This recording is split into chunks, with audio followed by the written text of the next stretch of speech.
In other news, Bangladesh approved the third phase trial of Sinovac vaccine. Arabel Pascua joins us live from Bangladesh. Hello, Arabel. Hello, Alma. Good afternoon. Good afternoon, Arabel. Good to see you back. Good to see you again, Alma. Okay, I will give you the latest updates here in Bangladesh, Alma. Bangladesh has approved the late-stage trial of a vaccine candidate for the novel coronavirus developed by China's Sinovac Biotech Limited. Health Minister Zahid Malik announced the development at a media briefing in Dhaka on Thursday. Addressing the government's discussion with China over the vaccine, Malik said it has been decided that the Chinese company Sinovac will supply its vaccine to Bangladesh. They also want to run trials in Bangladesh and also held discussions on different levels regarding that. Prime Minister Sheikh Hasina has been informed about the various vaccine candidates being developed in India, China, Russia, and the UK, according to the minister. Hasina gave a directive or decision after considering all aspects related to the vaccine. They want to have the vaccine in the country. For that, it is necessary to conduct trials. On who the subjects of the human trials will be, Malik said that the plan is to initially conduct a trial on doctors, nurses, and other health workers. ICDDR Bangladesh will lead the trial on about 4,200 volunteers over 18 months. Another update, Alma. Bangladesh apparel factory owners seek more government incentives to pay workers. The owners of ready-made garment factories in Bangladesh have sought more coronavirus bailout funds from the government to pay the workers for 3 months from August. The BJMEA and DKMEA lobbying groups of sector's entrepreneurs said in a letter to Finance Minister AHM Mustafa Kamal on August 20 that the industry is still in crisis due to the pandemic, even though exports have bounced back. Kamal said that Prime Minister Sheikh Hasina will make a decision on the issue, and he also said that she gave the incentives before they even asked for it. Their new request depends on her discretion as well. They will take steps following her instructions. Mohammed Abdul Salam, the acting president of BJMEA, said they have not resumed production in full swing.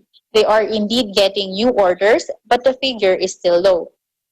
He admitted that the situation was improving, but no one can say when it will get back to normal, according to him.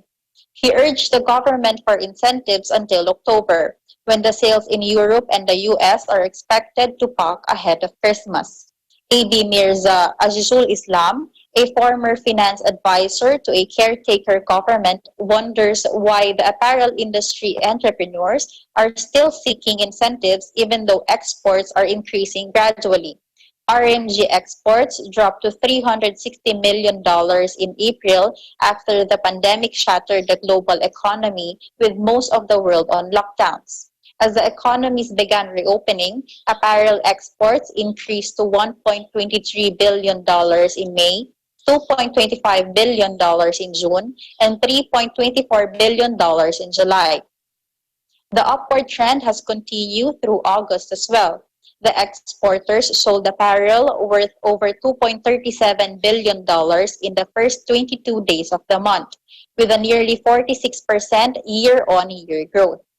While imposing the lockdown in March, the government announced 50 billion taka stimulus package for the payment of the RMG sector workers. The factories paid the workers for April, May, and June by taking loans from the fund with 2% interest.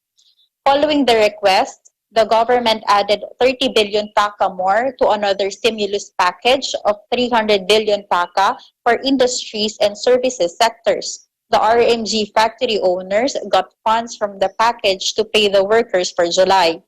Azizul believes the cottage, micro, small, and medium enterprises should get more attention now because the implementation of the 200 billion taka for CMSME sector has not progressed much. An update in COVID-19 cases in Bangladesh, Alma. It already surged to 304,583 cases, with 4,127 deaths and 193,458 recoveries. Back to you, Alma. All right, thank you very much, Arabel, for your updates there in Bangladesh. Thank you very much, Alma. Reporting live from Bangladesh, I am Arabel Pasqua. We live in interesting times. Thank you, Arabel.